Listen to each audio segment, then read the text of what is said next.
Japón es una tierra de contrastes, un archipiélago donde la belleza de los cerezos en flor a menudo ha sido manchada por el acero de las batallas. Sin embargo, en toda su historia milenaria, ninguna época es tan fascinante ni tan despiadada como el período Sengoku, la era de los estados en guerra. Imaginen un país fragmentado en docenas de feudos, donde el poder central del shogunato era apenas una sombra y donde la única ley que imperaba era la del más fuerte. En este mundo de samuráis, de linajes ancestrales y de honor inquebrantable, las reglas del destino parecían estar escritas en piedra. Si nacías campesino, morirías en el campo. Si nacías guerrero, tu vida pertenecería a tu señor. Romper estas barreras no solo era difícil, era considerado algo imposible, casi un acto de desafío contra los mismos dioses. Pero hubo un hombre que decidió no aceptar las cartas que el destino le había repartido.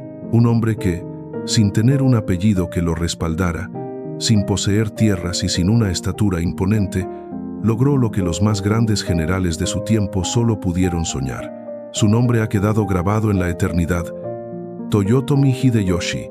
Pero antes de ser el gran unificador, antes de ser el regente que gobernó Japón, fue simplemente un niño pequeño y curioso en una aldea olvidada de la provincia de Owari. Para comprender la magnitud de esta hazaña, debemos situarnos en el año 1537. En aquel entonces, la provincia de Owari era un territorio turbulento, rodeado de enemigos y marcado por las constantes disputas internas. Allí, en la aldea de Nakamura, nació un niño llamado Hiyoshimaru. Su apariencia física era peculiar, pequeño de estatura, con facciones delgadas y una energía inagotable que le valió el apodo de Mono. Su padre, Yaemon, era un campesino que había servido como soldado de infantería ligera, pero tras sufrir heridas en combate, regresó a la labranza. La infancia de este niño estuvo lejos de los palacios de seda y las ceremonias de té. Creció entre el barro de los arrozales, escuchando las historias de los soldados que pasaban por su aldea y observando con ojos atentos cómo el mundo a su alrededor se desmoronaba. Sin embargo, Hiyoshimaru no era un niño común. Mientras otros se resignaban a la vida de duro trabajo bajo el sol, él poseía una curiosidad intelectual y una ambición que desbordaban su humilde origen. Se cuenta que desde muy joven comprendió que el conocimiento era una herramienta tan poderosa como la espada. Observaba a los comerciantes, aprendía sobre el valor de las provisiones y escuchaba las conversaciones sobre las tácticas de los generales. La tragedia golpeó temprano a su familia con la muerte de su padre. Su madre volvió a casarse, pero la relación con su padrastro fue difícil. Hiyoshimaru, sintiendo que su destino no se encontraba tras un arado, decidió tomar una decisión que cambiaría el curso de la historia. Huyó de casa. A una edad en la que muchos jóvenes apenas comenzaban a aprender un oficio, él se convirtió en un errante, un joven sin hogar que recorría los caminos de un Japón peligroso. Trabajó en templos, sirvió a pequeños señores y aprendió a sobrevivir gracias a su ingenio. Esta etapa de su vida es un misterio envuelto en sombras, pero lo que es seguro es que en estos años de vagabundeo forjó su carácter, aprendió a leer a las personas, a detectar sus debilidades y a entender la logística de la supervivencia. No tenía un ejército, pero estaba reclutando conocimientos. Eventualmente, sus pasos lo llevaron a la provincia de Suruga, donde entró al servicio de un vasallo del clan Imagawa. Allí, comenzó a destacar, no por su fuerza física, sino por su eficiencia. Sin embargo, el joven Hiyoshimaru sabía que para alcanzar la grandeza necesitaba un líder que valorara el mérito por encima del linaje. Y ese líder estaba por aparecer en su propia provincia natal, Owari. El joven regresó a su tierra y logró entrar al servicio de un hombre que estaba revolucionando la forma de hacer la guerra en Japón, Oda Nobunaga. En ese momento, Nobunaga era visto por muchos como un excéntrico, alguien que no respetaba las tradiciones y que buscaba resultados por encima de las apariencias. Hideyoshi, que en ese entonces usaba el nombre de Kinoshita Tokichiro, comenzó desde el escalón más bajo posible. Fue asignado como el portador de sandalias de Nobunaga. En la estricta jerarquía samurái, este era un puesto de servidumbre total, pero Hideyoshi vio una oportunidad donde otros verían una humillación. Se dice que en los días más fríos de invierno, el joven portador de sandalias guardaba el calzado de su señor entre su propio pecho y su ropa para que, cuando Nobunaga tuviera que ponérselas, éstas estuvieran calientes. Este pequeño pero significativo detalle captó la atención del gran señor de Owari. Nobunaga se dio cuenta de que aquel hombre que todos llamaban mono poseía una lealtad y una atención al detalle fuera de lo común. Pero no fue solo el calor de unas sandalias lo que impulsó su carrera. Lo que realmente impresionó a la jerarquía de los Oda fue su mente estratégica. Uno de los momentos más críticos en esta primera etapa fue la reconstrucción del castillo de Kiyosu.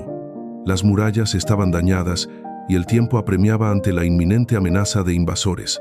Los ingenieros y oficiales de Nobunaga llevaban semanas discutiendo y trabajando sin lograr avances significativos. La moral estaba por los suelos. Fue entonces cuando el antiguo campesino dio un paso adelante. Prometió que repararía las brechas del castillo en apenas 3 días. Muchos se rieron de su arrogancia, pero Nobunaga, siempre dispuesto a probar ideas nuevas, le otorgó el mando. Hideyoshi no utilizó látigos ni amenazas para acelerar el trabajo. En su lugar, utilizó un sistema de incentivos. Dividió a los trabajadores en grupos, ofreció premios a los que terminaran primero y organizó la logística de manera que los materiales nunca faltaran en el punto de obra. La reconstrucción no solo se terminó a tiempo, sino que fue más sólida de lo esperado.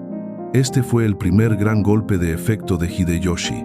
Demostró que la gestión de recursos y la motivación humana eran armas tan letales como una carga de caballería. A partir de ese momento, su ascenso fue imparable. Nobunaga comenzó a confiarle misiones de mayor importancia. No era solo un gestor, se estaba convirtiendo en un diplomático de primer nivel. En una época donde la traición era la moneda de cambio, Hideyoshi poseía el don de la palabra. Podía convencer a enemigos de cambiar de bando sin disparar una sola flecha. Su técnica no era la intimidación, sino la persuasión basada en el interés mutuo. Les mostraba que unirse a la causa de los Oda era más beneficioso que oponerse a ella. Sin embargo, el verdadero bautismo de fuego llegaría en el campo de batalla. En 1560 ocurrió la famosa batalla de Okeazama. El poderoso clan Imagawa marchaba hacia la capital con un ejército masivo que superaba 10-1 a las fuerzas de Nobunaga. Todos esperaban la aniquilación de los Oda, pero Nobunaga, apoyado por la información y la inteligencia que hombres como Hideyoshi recolectaban, lanzó un ataque sorpresa bajo una tormenta eléctrica. La victoria fue total, y el líder de los Imagawa fue derrotado.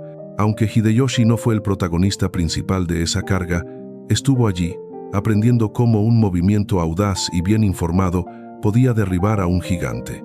Tras la victoria de Okeazama, el nombre de los Oda resonó por todo Japón. Nobunaga inició su marcha para unificar el país bajo su lema de gobernar por la fuerza militar, y a su lado, siempre un paso atrás pero con la mente trabajando a 1000 revoluciones, estaba Hideyoshi. Su siguiente gran desafío fue la campaña contra el clan Saito en la provincia de Mino. El castillo de Inabayama era considerado inexpugnable debido a su ubicación en la cima de una montaña escarpada. Nobunaga había intentado tomarlo en varias ocasiones sin éxito. Fue aquí donde Hideyoshi realizó una proeza que parece sacada de una novela de espionaje. Se le encomendó la construcción de un fuerte en Tsunomata, justo en territorio enemigo, para que sirviera como base de operaciones para el asedio. Según la tradición, Hideyoshi y sus hombres construyeron este fuerte en una sola noche, utilizando secciones prefabricadas que fueron transportadas por el río. Aunque la realidad histórica sugiere que pudo haber tomado algunos días más, el impacto psicológico sobre los Saito fue devastador. Ver aparecer un fuerte enemigo de la nada, en lo que ellos consideraban su patio trasero, fue el principio del fin para ellos. Pero la genialidad de Hideyoshi no se limitaba a la arquitectura militar. Entendía que la guerra también se ganaba en los corazones y las mentes. Durante el asedio de Inabayama, en lugar de intentar escalar las murallas bajo una lluvia de flechas, Hideyoshi logró contactar con oficiales clave del enemigo.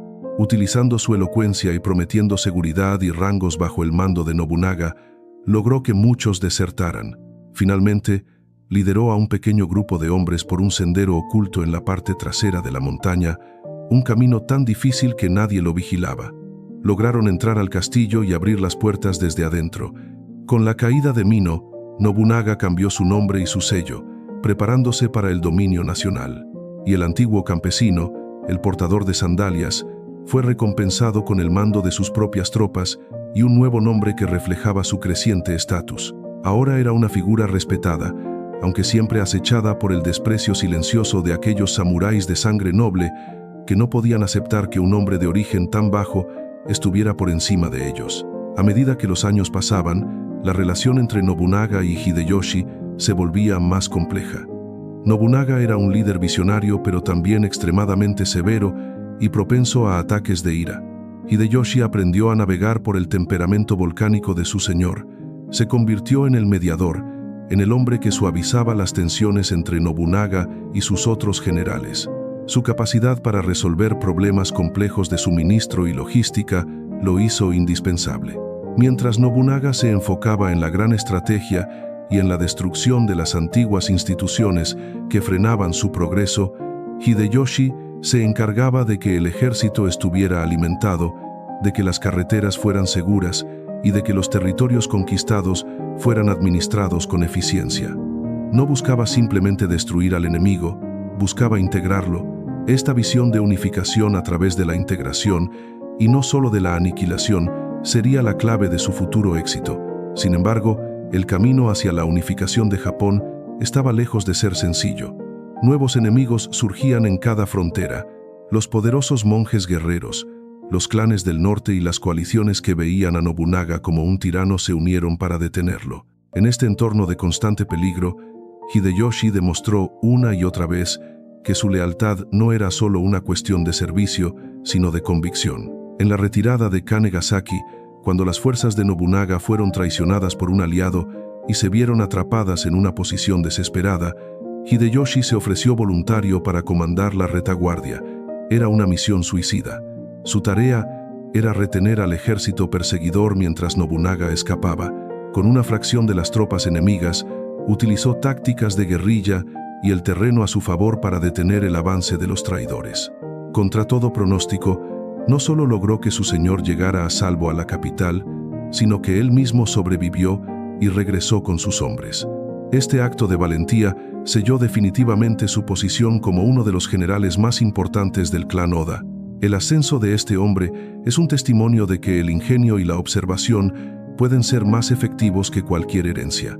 Hideyoshi no nació con el derecho a mandar, pero se ganó el respeto de sus subordinados porque nunca olvidó sus raíces. Entendía el sufrimiento de los soldados rasos y las preocupaciones de los campesinos, porque él había sido uno de ellos. Sabía que un ejército que confía en su líder y que se siente valorado luchará con mucha más determinación que uno que solo obedece por miedo. Mientras el poder de los Oda se extendía como una marea sobre el centro de Japón, el nombre de Hideyoshi comenzaba a ser susurrado con temor y admiración en todos los rincones del país. El campesino que una vez huyó de su casa para buscar un destino mejor estaba ahora a las puertas de la historia. Pero lo que no sabía era que el mayor desafío de su vida y el evento que pondría a prueba todo su ingenio estaba a punto de ocurrir no en un campo de batalla contra un enemigo externo, sino en el corazón mismo de su propio círculo de aliados. La sombra de la traición es larga, y en el Japón del siglo XVI nadie estaba realmente a salvo, ni siquiera aquellos que parecían haber alcanzado la cima del mundo. Con cada paso que Hideyoshi daba, el mapa de Japón comenzaba a cambiar de color. La provincia de Owari ya no era solo un pequeño feudo, sino el centro de un nuevo orden que emergía con violencia. Hideyoshi recibió el mando de la campaña hacia el oeste, hacia las tierras del poderoso clan Mori. Esta era una prueba de fuego. Los Mori eran maestros del mar y poseían vastos recursos. La guerra allí no sería una cuestión de una sola batalla, sino un largo conflicto de desgaste y asedios. Hideyoshi demostró aquí su maestría en la guerra económica. En lugar de sacrificar a sus hombres en asaltos frontales contra fortalezas imponentes, optó por sitiar los castillos y cortar sus líneas de suministro. Compraba todas las provisiones de la región a precios elevados para que los defensores no tuvieran nada que recolectar. Era una forma de guerra más limpia, más estratégica y, en última instancia, más efectiva. Sin embargo, mientras se encontraba en medio del asedio al castillo de Takamatsu, una noticia devastadora llegó desde Kioto. Una noticia que amenazaba con deshacer todo lo que se había construido y que sumergiría a Japón nuevamente en la oscuridad total. Esta noticia marcaría el fin de una era y el comienzo de la verdadera leyenda de Hideyoshi. Pero para entender cómo reaccionó, debemos analizar primero la psicología de este hombre. No era solo un guerrero, era un visionario que veía el tablero completo mientras otros solo veían la pieza que tenían delante. Su capacidad para mantener la calma bajo una presión extrema y para convertir una crisis catastrófica en una oportunidad de oro es lo que lo diferencia de cualquier otro personaje de su tiempo. El destino de Japón pendía de un hilo, y la respuesta de Hideyoshi ante la tragedia del templo Honnoji definiría no solo su vida, sino la estructura misma de la nación japonesa por los siglos venideros. En este punto de nuestra historia, dejamos al general en las lodosas orillas de Takamatsu, enfrentando un dilema que destruiría a cualquier hombre común, pero que para él sería el trampolín hacia la gloria absoluta. Este es el comienzo de una epopeya que nos llevará desde los arrozales de Owari hasta los palacios de oro de Kioto. Una historia de ambición, de estrategia y de una voluntad inquebrantable que se negó a aceptar los límites impuestos por la sociedad. La vida de Toyotomi Hideyoshi es el recordatorio definitivo de que, a veces, los cambios más profundos en la historia no provienen de los que tienen el poder por nacimiento, sino de aquellos que tienen el hambre y la inteligencia para tomarlo. En los siguientes capítulos de este documental, exploraremos cómo este hombre logró unificar un país dividido, las reformas que implementó para asegurar su legado y las sombras que acompañaron sus últimos años de poder. Pero por ahora, quédate con esta imagen. Un hombre que una vez fue llamado Mono, mirando hacia el horizonte, sabiendo que el mundo entero estaba a punto de conocer su nombre. Si te apasionan estas historias de superación, estrategia y los misterios que forjaron el mundo actual, no puedes perderte lo que viene a continuación. El ascenso de Hideyoshi está lleno de giros inesperados y lecciones que siguen siendo relevantes hoy en día. Por eso, te invito a que te quedes con nosotros para descubrir cómo terminó esta increíble odisea.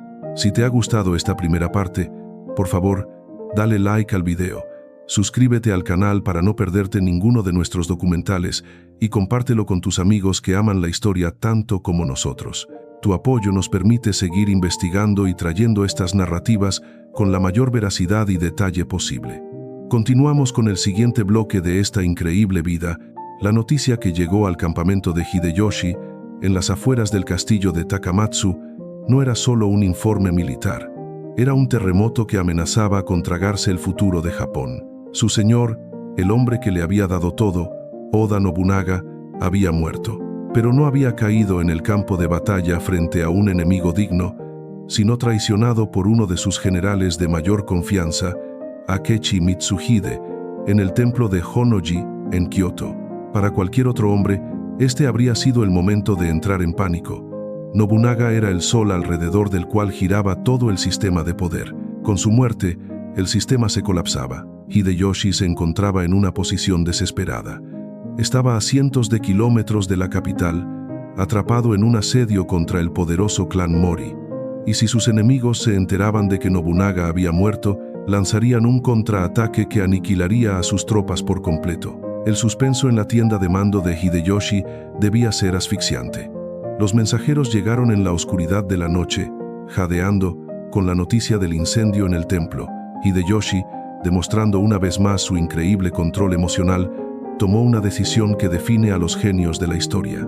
En lugar de llorar públicamente o retirarse en desorden, mantuvo el secreto bajo 7 llaves. Solo sus oficiales más cercanos sabían la verdad. Sabía que cada segundo contaba. Si lograba llegar a Kioto antes que nadie, podría reclamar el derecho de vengar a su señor y, por extensión, reclamar su legado. Pero, ¿cómo salir de un asedio activo sin que el enemigo se diera cuenta? Aquí es donde la astucia de Hideyoshi brilló con una luz propia. En ese momento, estaba inundando el castillo de Takamatsu mediante una serie de diques y canales. Los defensores estaban desesperados. Hideyoshi, fingiendo que todavía contaba con el respaldo total de un Nobunaga vivo, ofreció un tratado de paz generoso al clan Mori.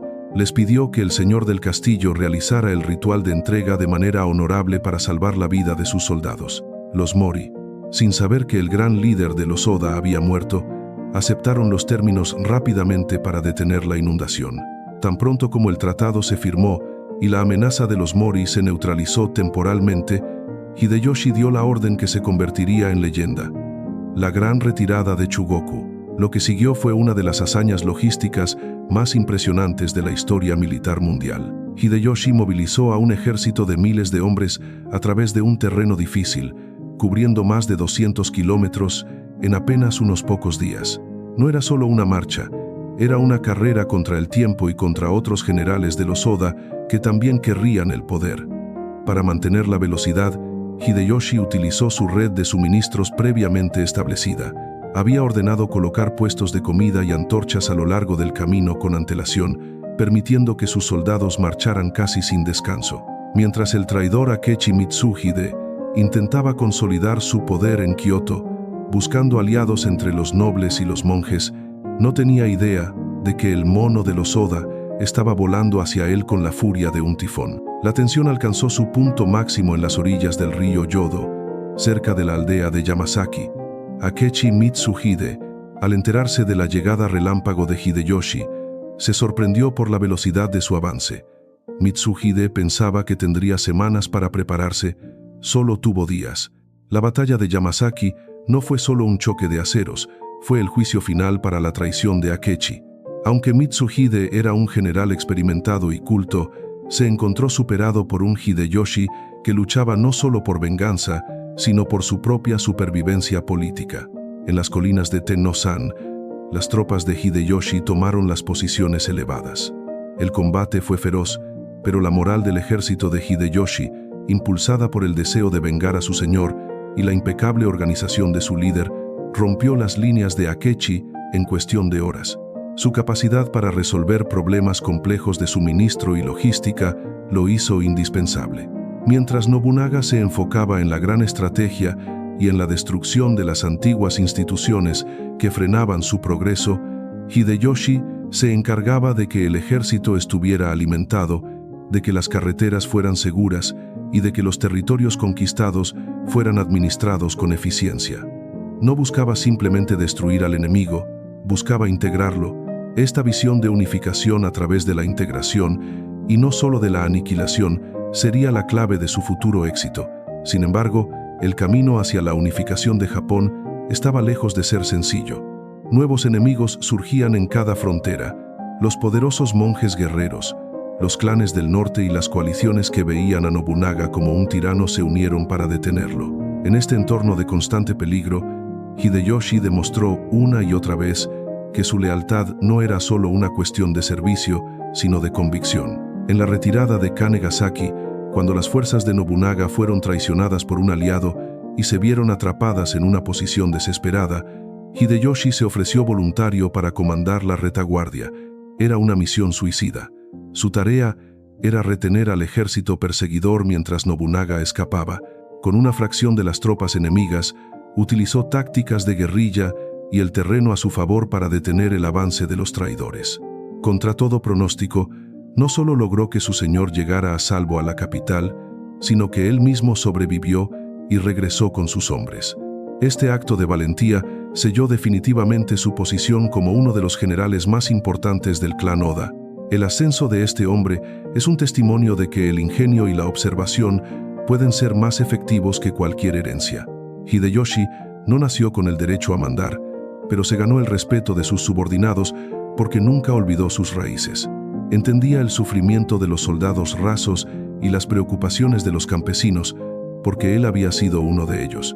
Sabía que un ejército que confía en su líder y que se siente valorado luchará con mucha más determinación que uno que solo obedece por miedo. Mientras el poder de los Oda se extendía como una marea sobre el centro de Japón, el nombre de Hideyoshi comenzaba a ser susurrado con temor y admiración en todos los rincones del país. El campesino que una vez huyó de su casa para buscar un destino mejor, estaba ahora a las puertas de la historia.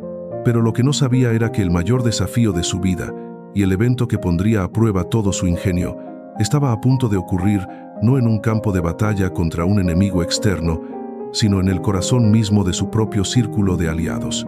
La sombra de la traición es larga, y en el Japón del siglo XVI nadie estaba realmente a salvo, ni siquiera aquellos que parecían haber alcanzado la cima del mundo.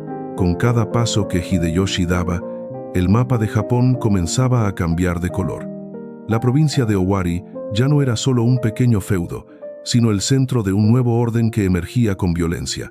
Hideyoshi recibió el mando de la campaña hacia el oeste, hacia las tierras del poderoso clan Mori. Esta era una prueba de fuego. Los Mori eran maestros del mar y poseían vastos recursos. La guerra allí no sería una cuestión de una sola batalla, sino un largo conflicto de desgaste y asedios. Hideyoshi demostró aquí su maestría en la guerra económica.